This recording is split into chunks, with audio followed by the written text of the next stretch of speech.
चंद्रशेखर मामले में जैकलीन फर्नांडिस से 8 घंटे की पूछताछ में अब अगला नंबर नोरा फतेही का बताया जा रहा है। दिल्ली पुलिस की आर्थिक अपराध शाखा ने सुबह 10 बजे एक बार फिर से नोरा फतेही को पूछताछ के लिए बुलाया है। दूसरी बार है जब नोरा फतेही से पूछताछ होगी।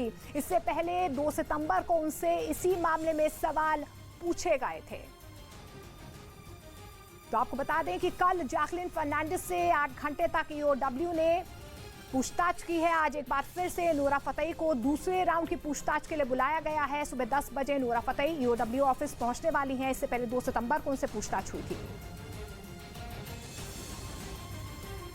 इस बीच सेमीकंडक्टर चिप की किल्लत का असर अब बैंकों के कामकाज पर भी हो रहा है। पहले कार कंपनियों की प्रोडक्शन में आ रही परेशानियों के पीछे चिप की कमी की वजह बताया गया था, लेकिन अब पता चला है कि बैंकों के कामकाज पर भी चिप के संकट की मार पड़ी है, क्योंकि बैंकों के डेबिट कार्ड और क्रेडिट कार्ड बनाने में सेमीकंडक्टर चिप का ही इस्तेमाल होता है। डेबिट और क्रेडिट कार्ड में लगने वाली चिप में ही लोगों के बैंक अकाउंट की पूरी जानकारी छुपी होती है। खबर है कि चिप की किल्लत के कारण डेबिट और क्रेडिट कार्ड नहीं बन पा रहे। कई बैंक तो खाता खुलवाने वाले ग्राहकों को डेबिट कार्ड तक वक्त पर नहीं दे पा रहे। तो खबर है कि जिन ग्राहकों के कार्ड एक्सपायर हो चुके हैं उन्हें नए कार्ड मिलने में देरी हो रही है। पता चला है कि बैंकों को कार्ड सप्लाई करने वाली कंपनियां कार्ड बनाने में नाकाम है, क्योंकि सेमीकंडक्टर चिप मिलने में कंपनियों को भारी परेशानी हो रही है। यूं तो 2019 के बाद से ही बैंकों को सेमीकंडक्टर चिप मिलने में दिक्कत हो रही थी, लेकिन ताइवान में बने तनाव के हालात ने तो आग को और भड़का दिया, जिसकी वजह से दुनिया भर में आईटी, इलेक्ट्रॉनिक्स और ऑटोमोबाइल कंपनियों का बुरा हाल है। क्योंकि सेमीकंडक्टर चिप बनाने में ताइवान दुनिया का सबसे बड़ा खिलाड़ी है। दुनिया में जितनी भी सेमीकंडक्टर चिप बनती है उनमें 60% से ज्यादा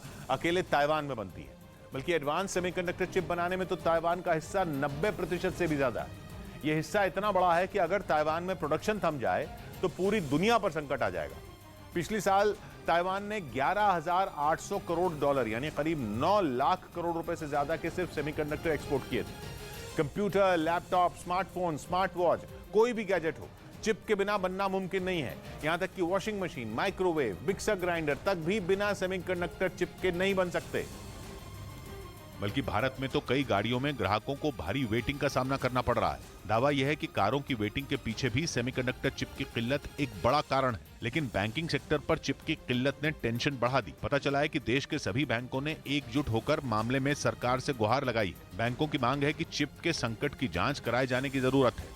दावा है कि चिप की किल्लत होने की वजह से ही बाजार में सेमीकंडक्टर चिप की कीमत आसमान छू रही है। इसीलिए बैंकों को चिप बेचने वाली कंपनियां भी उन्हें ही चिप दे रही हैं जो ज्यादा कीमत दे पाएं, जबकि बैंक अपने ग्राहकों से सुविधाओं के लिए मनचाही कीमत वसूल नहीं कर सकते। इसीलिए बैंक परेशान हैं और सरकार से मामले में दखल देने की मांग कर रहे हैं।